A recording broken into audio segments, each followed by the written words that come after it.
Abra sua Bíblia, o Evangelho de Jesus segundo João, capítulo 10, a partir do verso 7.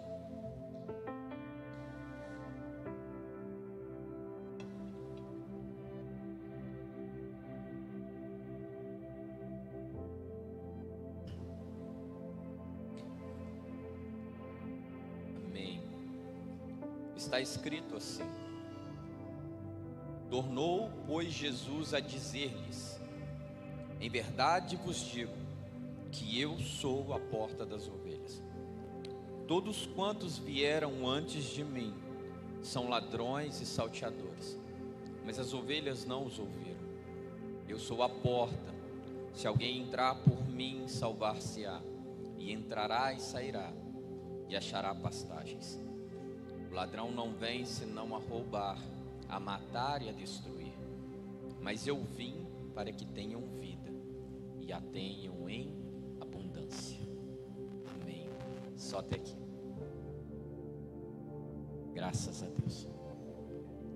Querido Jesus, com essas palavras, Ele queria nos ensinar coisas importantes para a nossa vida.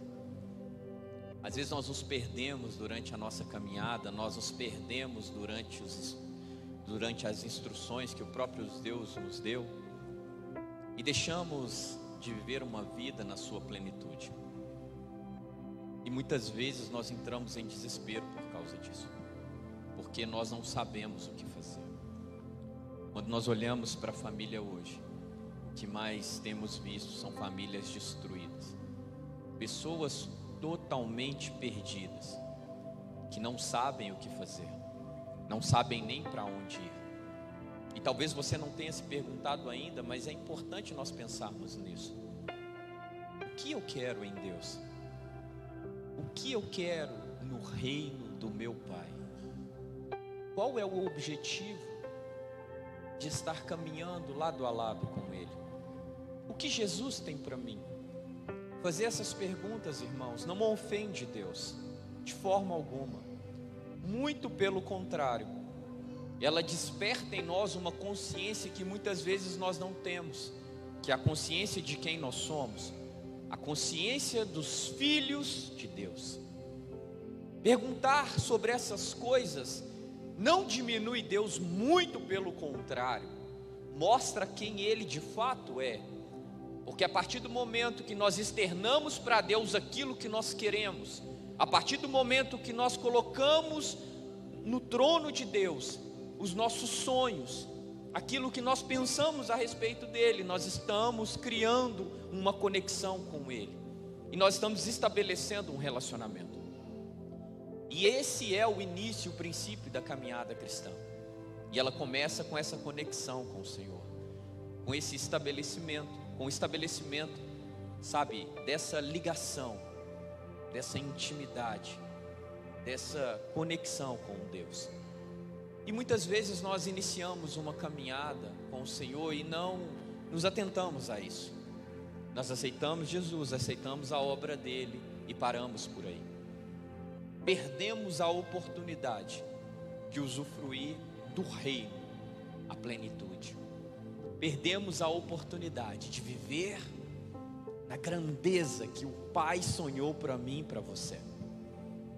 E o resultado disso nós podemos ver hoje. Basta você olhar para o lado, basta você olhar às vezes para dentro da sua casa. Você vai ver pessoas que já não carregam mais expectativas, pessoas não sonham mais. Experimente um dia perguntar isso para o seu filho, qual é o sonho dele. Experimenta perguntar para o seu cônjuge, qual é o sonho dele, o que ele sonha. E eu não estou falando, irmãos, de questões materiais, eu estou falando de sonho, algo a ser alcançado. Pergunte para ele, qual que é o sonho dele em Deus. Pergunte para ela isso, e talvez você vá se assustar, porque embora seja uma pergunta simples, a maioria de nós não tem resposta para ela. Nós não pensamos nisso, nós não acreditamos que isso é para nós. E aí muitas vezes o que sobra é uma vida em decadência. O que sobra é uma vida sem expectativas. O que sobra é uma vida que nós nem podemos chamar de vida. O que sobra são pessoas que agora caminham a passos largos para uma frieza espiritual. Frieza espiritual.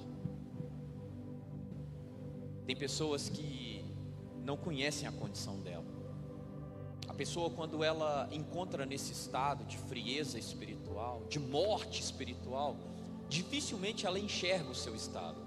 Ela precisa que alguém de fora diga isso para ela, porque o coração e a mente dela foi cauterizada de tal forma que ela não consegue fazer uma avaliação de si mesma. Ela não consegue refletir sobre a sua existência. Por isso eu disse para você, faça essa pergunta e você vai se assustar com a resposta. Muitos não têm, muitos não carregam mais vontade, sabe, vontade de ganhar almas para Jesus, vontade de ver a nossa casa se rendendo ao Senhor. Não, irmão, mas eu oro todo dia para isso, eu falo sobre isso. Talvez saia palavras da sua boca, mas elas nem passaram perto do seu coração. Talvez nenhuma vontade existe, talvez seja só um ritual. Eu vou orar porque alguém disse que eu tenho que orar, mas você não crê nisso. Porque não há vida. Porque não há vida. Quando Jesus ele escreve essas palavras, ele estava querendo nos mostrar que nós estaríamos imersos, irmãos, a um mundo difícil, que pessoas ruins atravessariam a nossa vida, atravessariam os nossos caminhos. Mas ele tinha uma promessa que veio dos céus para nós, que só podia vir dos céus para nós. E ele declara isso quando ele diz que eu vim para trazer vida em abundância. Não era qualquer coisa. Talvez você nunca pensou nisso, talvez você não tenha ainda pensado nisso, mas Deus preparou uma vida em abundância para você. Isso quer dizer que você não pode se contentar em não tê-la. Você não pode se contentar em uma vida que não seja uma vida em abundância.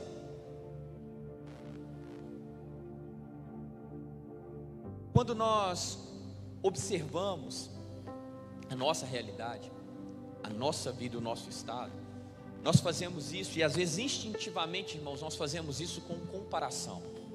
Nós comparamos. Às vezes nós não pensamos nisso, mas nós comparamos. Quando eu faço uma avaliação da minha vida, normalmente eu estou comparando com um padrão, com alguém que tem uma vida melhor que a minha, dentro da minha concepção. Quando eu olho para o meu estado e vejo que ele não está tão bom, eu estou comparando com alguém que eu conheço, ou que está perto de mim, que está num estado melhor que o meu. E aí nós começamos a pensar nas coisas que acontecem conosco. A nossa vida, muitas vezes, irmãos, ela vem como se fosse numa montanha russa. Ela é cheia de altos e baixos. Tem dia que você sorri para tudo. Tem dias que você não consegue se conter em lágrimas, que as lágrimas não podem ser contidas.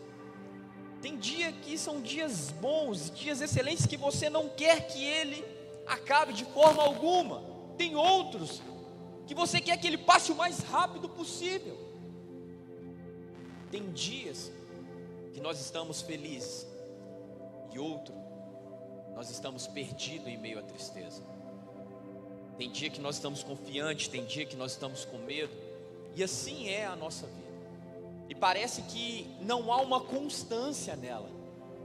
É difícil pensar numa vida em abundância dessa forma. Porque um dia eu estou bem, no dia eu estou mal. Um dia as coisas dão certo, no outro dá errado. Como ver Deus numa situação dessa? Como ver Jesus numa situação dessa? Como receber essa plenitude que Jesus trouxe para nós? Quando Jesus ele usa o termo vida para dizer que ele viria trazer vida e vida em abundância, ele usa um termo grego especificamente para esse tipo de vida, chamado Zoe. Zoe é a vida que Deus sonhou para nós. Zoe é a vida de Deus em nós. Zoe é a vida em abundância que Jesus sonhou para mim e para você. É a vida que Deus promete e prometeu através do nosso Redentor. É essa vida que o Senhor preparou ela na cruz para nós. Mas é interessante porque quando Jesus ele promete essa vida, Ele não esconde as dificuldades que nós iríamos encontrar. Ele não esconde. Ele fala dos mercenários, Ele fala do ladrão, Ele fala dos salteadores. Ele fala que essas pessoas viriam, e de fato veio, e ainda vem. Ele fala dessas dificuldades que as ovelhas enfrentariam. Irmãos, assim como um dia levantou um gigante, assim como um dia levantou um Golias contra Davi, essas pessoas também vão se levantar contra nós. E não há nada de errado nisso. Elas levantarão e surgirão contra nós. Isso de forma alguma representa um abandono de Deus. De forma alguma, isso representa que Deus não está com você, não tem nada a ver. Essa vida que Jesus prometeu, ela vai muito além dessas dificuldades. Ela vai muito além dessas tribulações, irmãos, que todos nós vivemos. Ela vai muito além do dia mau. Muito além do dia mau. Jesus disse, olha, no mundo, vocês vão ter aflições. Vocês não são do mundo, mas vocês vão ter aflições lá. Mas você tem de bom ânimo. Tenha, porque eu venci o mundo. Esse é o tipo de vida que Jesus sonhou para nós. E por que eu estou dizendo isso para você? Para você desconstruir uma imagem errada, que talvez você carregue ela até hoje, de que no dia que você aceitasse Jesus, nunca mais você seria perseguido. De que no dia que você aceitasse Jesus, todas as coisas, absolutamente tudo ia dar certo na sua vida. De que no dia que você aceitasse Jesus, o diabo ia sair correndo de perto de você. Mas hoje talvez você olhe para a sua vida e você vê uma tribulação atrás da outra. Você olha para a sua vida e você vê um levante atrás do outro. Você olha para a sua vida e vê coisas que foram planejadas e que não estão dando certo. Você olha para a sua vida e vê as pessoas caluniando você. Você olha para a sua vida hoje e vê as pessoas não te compreendendo. E fica difícil pensar numa vida em abundância dessa forma. Fica muito difícil. Jesus, ele não quis esconder de você em momento nenhum os desafios. Ele te prometeu sim, uma vida em plenitude. Mas ele disse que todas essas coisas viriam, como veio na vida dele e que viria também nas nossas vidas. Então pensar sobre isso, irmãos, começa a gerar em nós uma coisa chamada maturidade. Maturidade que a caminhada cristã tanto exige. Você sabe por que muitas pessoas morrem na sua caminhada com Deus? E parece até estranho pensar que as pessoas vão morrer caminhando com Deus, mas isso acontece. Quantos ministérios destruídos, quantas famílias destruídas de pessoas que estão aqui dentro da igreja e nas mais diversas igrejas. Quantas vidas, irmãos, destruídas. E a gente fica pensando, mas por que isso acontece? É porque as pessoas ainda vivem um evangelho que não existe. Um evangelho adocicado que não existe, irmãos. Sabe, elas ainda se contentam com vídeos espetaculares, bonitos, de autoafirmação, autoajuda e coisas assim. E aí a vida dela nunca se pauta na verdade, que é a palavra de Deus. E aí quando vem a tribulação, quando vem o dia mau, ela se perde. E ela acha que está tudo errado. Falta de maturidade, irmãos. A falta de maturidade vai te impedir de ter uma vida em abundância. E entender esses princípios me faz estabelecer a minha moradia, a minha casa sobre a rocha, irmãos. E aí faz toda a diferença, porque aí eu entendo que essa vida que Jesus prometeu, ela é para mim também. Aquele sentimento de medo, aquele sentimento de abandono, de desespero, ele não toma mais parte do meu coração. A solidão já não entra mais em mim, porque agora eu sei que eu faço parte dessa promessa. Ela é para mim. Jesus não falou isso aqui para meia dúzia, irmãos. Ele falou para a humanidade. Olha, muitos virão, vão roubar você, vão bater em você, vão caluniar você, mas eu vim para trazer vida em abundância para você. Para você. E se você não aceitá-la, se você não entender que é para você, você vai perder a oportunidade de viver a plenitude do reino na terra. Você já parou para pensar? Porque parece que para algumas pessoas a caminhada é tão mais fácil. E talvez se você parar para ouvir a história daquela pessoa, você vai se assustar. Porque às vezes é uma história sofrida, uma história, sabe, de dificuldades, uma atrás da outra, dia após dia. Mas quando você olha para a pessoa, nem parece que ela está passando por aquilo.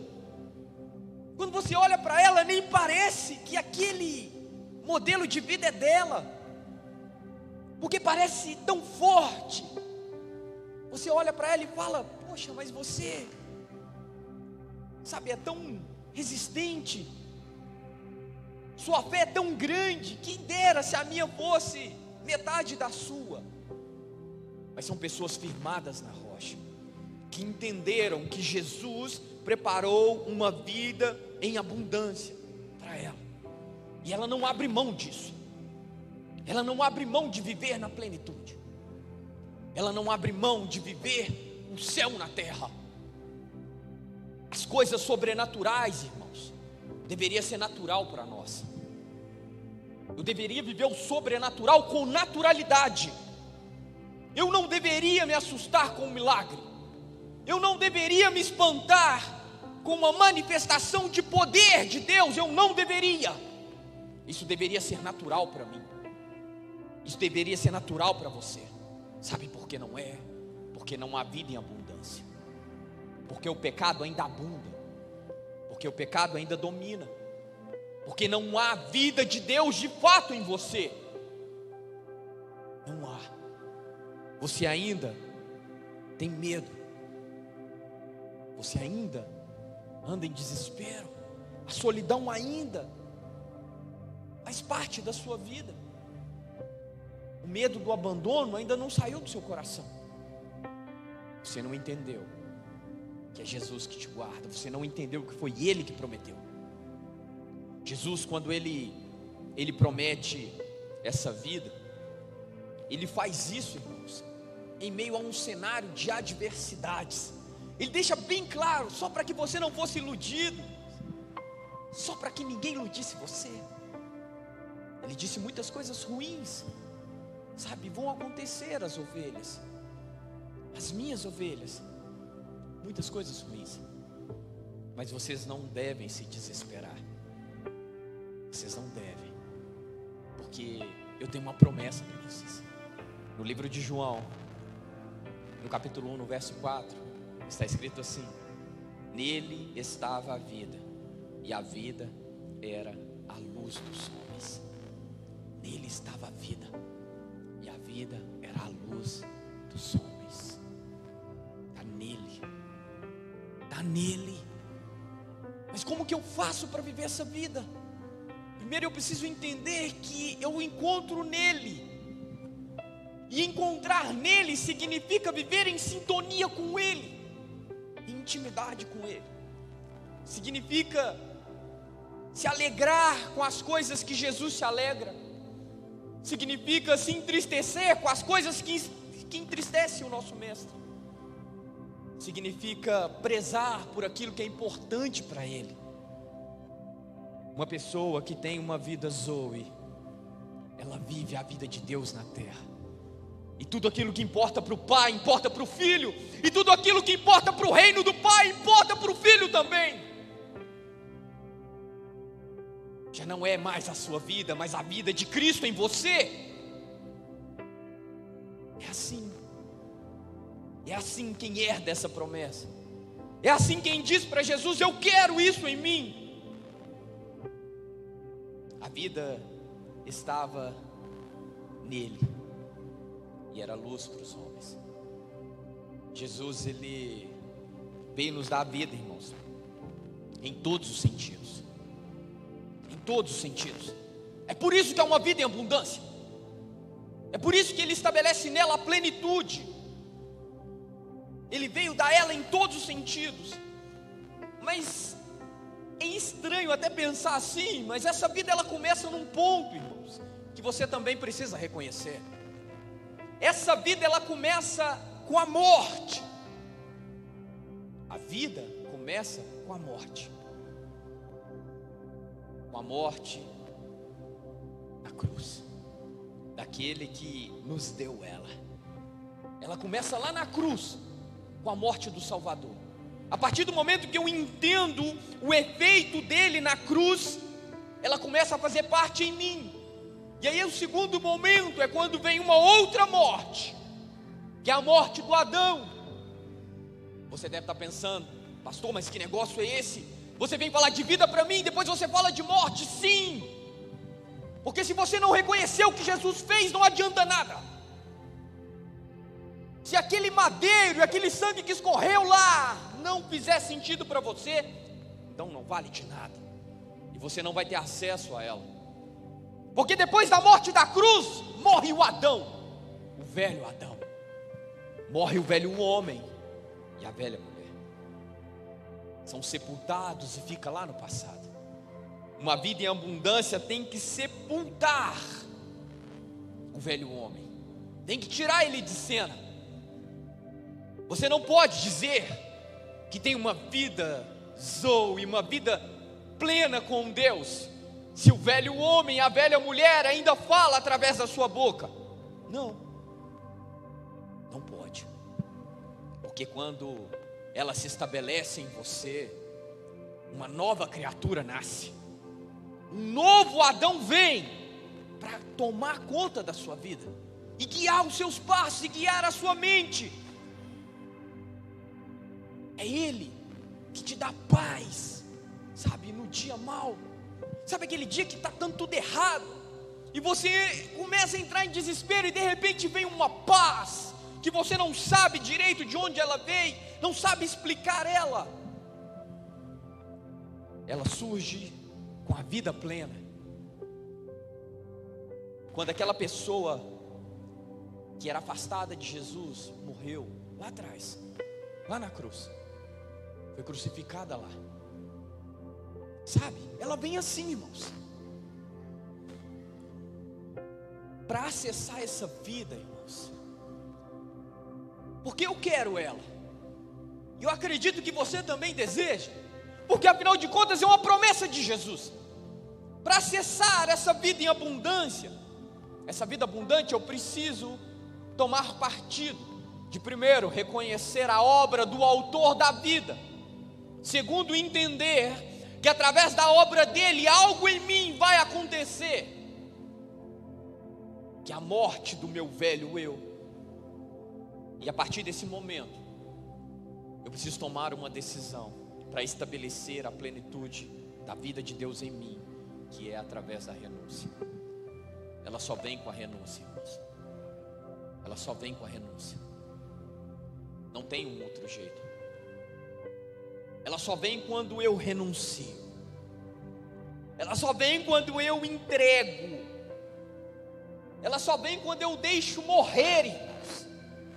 Quando eu estou disposto a deixar morrer meu ego, quando eu estou disposto a deixar morrer o meu orgulho, quando eu estou disposto a deixar morrer a minha vaidade, quando eu deixo morrer as fortalezas da minha alma, quando eu deixo morrer o pecado e tudo aquilo que me afasta de Deus, quando eu estou disposto a deixar essas coisas morrerem em mim, começa a surgir uma nova vida. E aí a palavra de Deus se torna clara demais quando ela diz que nós viveremos em novidade de vida. Mas nada disso acontece enquanto eu não permito que essas coisas comecem a se esvair de mim. Quando eu começo a deixar essas coisas de lado, essa vida ela não é plena quando eu ainda estou agarrado com as coisas do passado.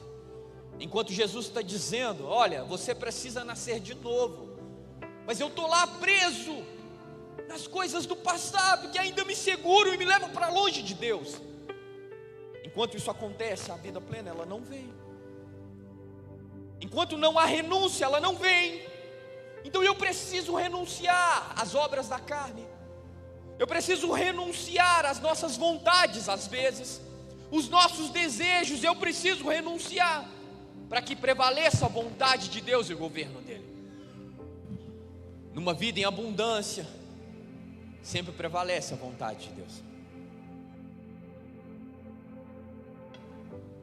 Quem vive uma vida com Jesus entende que o governo está na mão dele, que quem governa é ele, que as decisões são dele e não minhas mais, que as minhas vontades agora precisam ser subjugadas à vontade dele, que os meus desejos precisam estar alinhados com os desejos dele, que os meus sonhos precisam ser os sonhos dele. Só assim eu vou viver a vida de Deus em mim. Queridos, quando o Senhor criou todas as coisas, e nós lemos no livro de Gênesis, capítulo 1, os primeiros versos diz que o Senhor, Ele criou os céus e a terra. E tem um momento que Ele diz que o Espírito Santo, Ele movia sobre a face das águas. É interessante que o Espírito Santo estava lá na criação e ele continuou hoje. E para que a vida existisse, foi interessante que nós percebemos a participação do Espírito Santo, ele se movendo sobre todas as coisas. O Espírito Santo se mover é um simbolismo da vida de Deus. Aonde há a plenitude, Ele está lá. Então, para mim ter essa vida, eu preciso entender que o Espírito Santo, ele precisa se mover em mim. Ele precisa se mover em mim. Irmãos, não há sentido nenhum em falar de vida longe de Deus. Não há sentido em falar de vida longe do autor da vida. Vocês entendem isso? Não há sentido falar que eu tenho uma vida plena se o Espírito Santo não se move em mim, se ele não tem parte minha. E aí isso me leva a uma pergunta e uma reflexão também: quanto eu tenho de Deus? Quanto dele há em mim? Porque o quanto de Deus há em você vai te dizer também o quanto de vida dele você tem. Quanto Deus também tem de você? Porque é necessário, irmãos, para mim ter essa vida, é necessário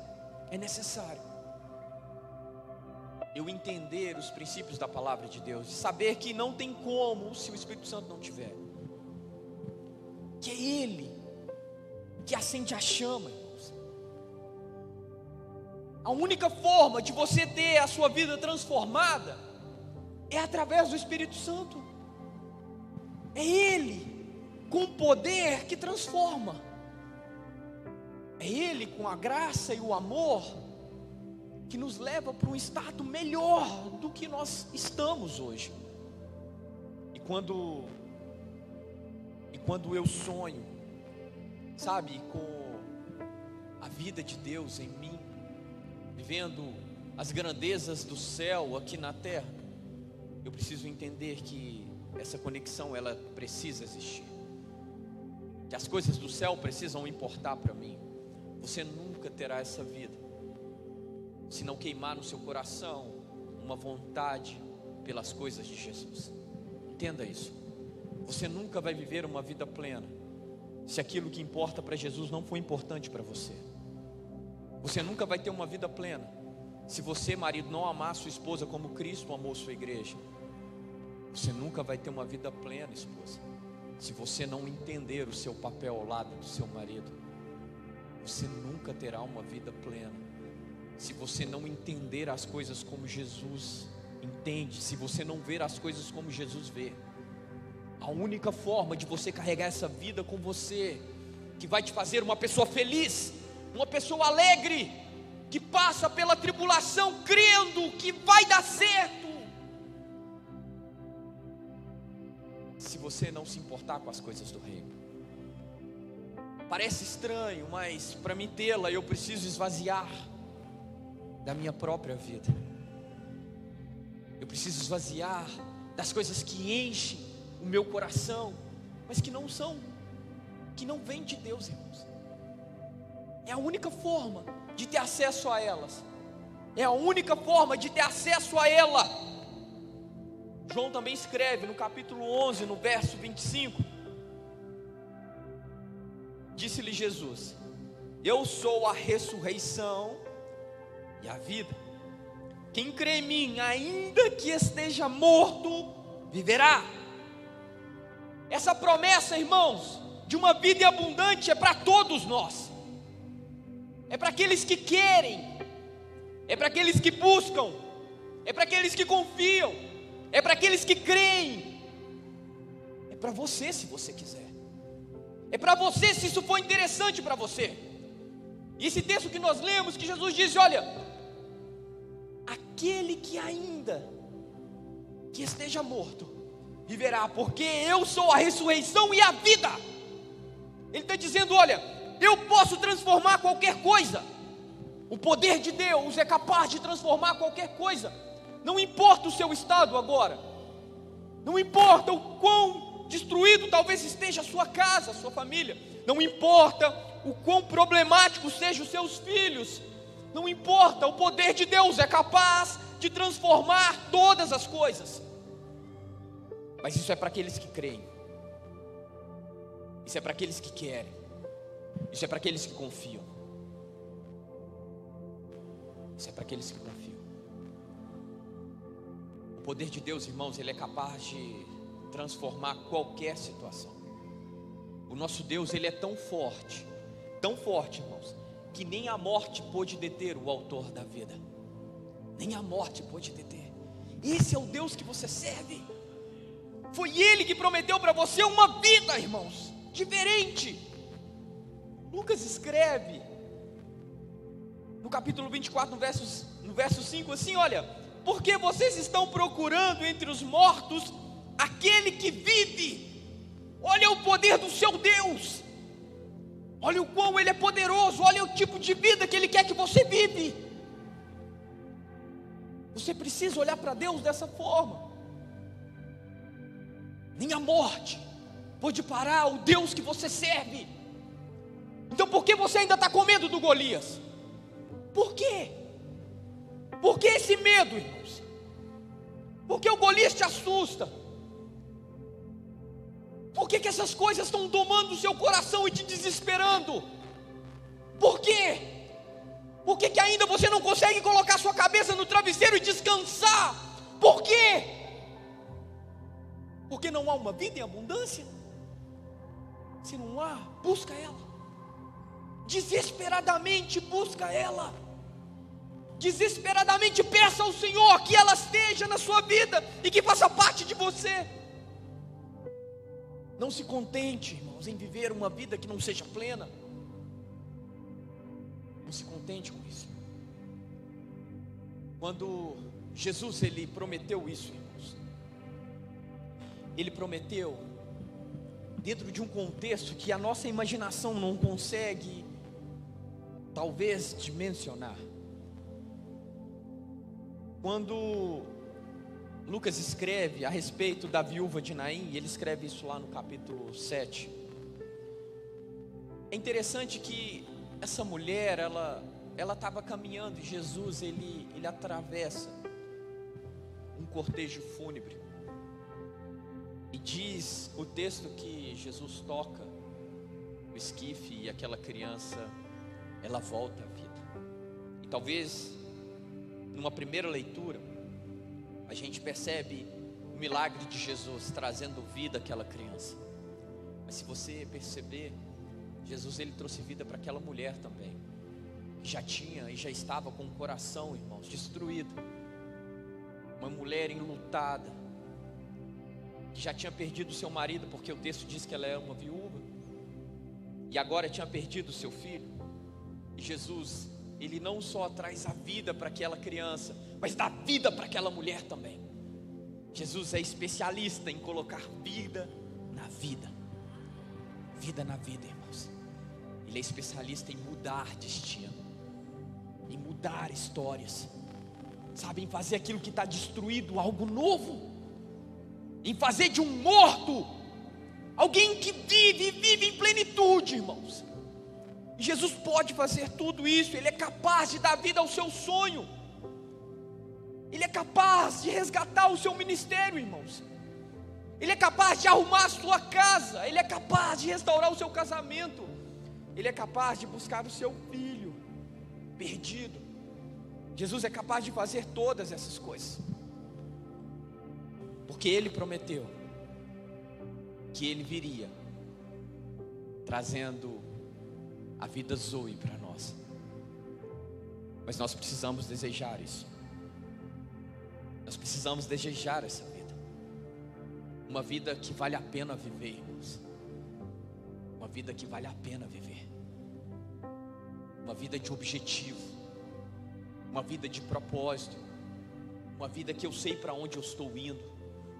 Uma vida que eu sei o que eu quero em Deus. Uma vida que eu sei, sabe, aonde eu vou chegar em Deus e no reino do meu Pai. Uma vida de encontro com Deus e de intimidade com Ele. Essa é a vida que Jesus sonhou para você. Eu não sei se você tem ela, mas se você não tem, você precisa correr para tê-la. Não é justo você fazer isso com você mesmo, passar os dias da sua existência com uma vida medíocre, uma vida mesquinha, uma vida de ausência de Deus, de ausência da presença dEle. Quantas pessoas nunca experimentaram ouvir a voz do Senhor? Não tem o privilégio, sabe, de contar, eu escutei Deus falando comigo. Quantas pessoas não conseguiram perceber um milagre dos céus aqui na terra? Quantas pessoas não conseguiram, irmãos, sentir paz em meio à tribulação? Quantas pessoas, sabe, não sentiram segurança no meio de uma guerra?